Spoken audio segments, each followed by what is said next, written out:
साल 1630। भारत का ज्यादा हिस्सा उस वक्त मुगल सल्तनत के कंट्रोल में था। दिल्ली की गद्दी पर बैठा था पावरफुल बादशाह शाहजहां। लेकिन डेक्कन के पहाड़ों में एक कहानी शुरू होने वाली थी, एक ऐसी कहानी जो हिस्ट्री बदलने वाली थी। 19 फरवरी 1630 महाराष्ट्र के एक मजबूत पहाड़ी किले में एक बच्चे का जन्म हुआ। यह किला था शिवनेरी फोर्ट। उस बच्चे का नाम रखा गया शिवाजी। उसकी मां थी बहुत ही धार्मिक और हिम्मती महिला जीजाबाई, और उसके पिता थे एक बहादुर मराठा सरदार शाहजी भोंसले। बचपन से ही शिवाजी की परवरिश अलग थी।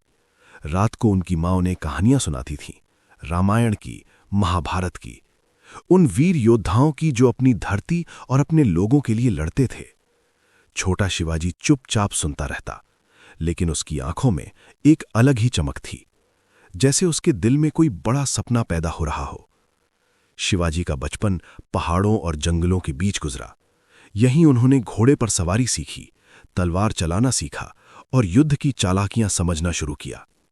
उनकी ट्रेनिंग में सबसे बड़ा योगदान था दादोजी कोंडदेव का।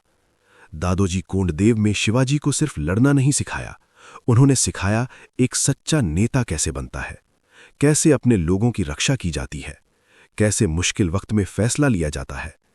धीरे धीरे शिवाजी समझने लगे कि उनके आसपास के गांव के लोग डर के साथ जीते हैं। सल्तनत के सिपाही कभी भी आते और लोगों पर अत्याचार करते। ये सब देखकर शिवाजी के दिल में एक सपना पैदा हुआ, एक ऐसा राज जहां लोग बिना डर के जी सकें, एक ऐसा राज जहां अपनी धरती पर अपना ही शासन हो।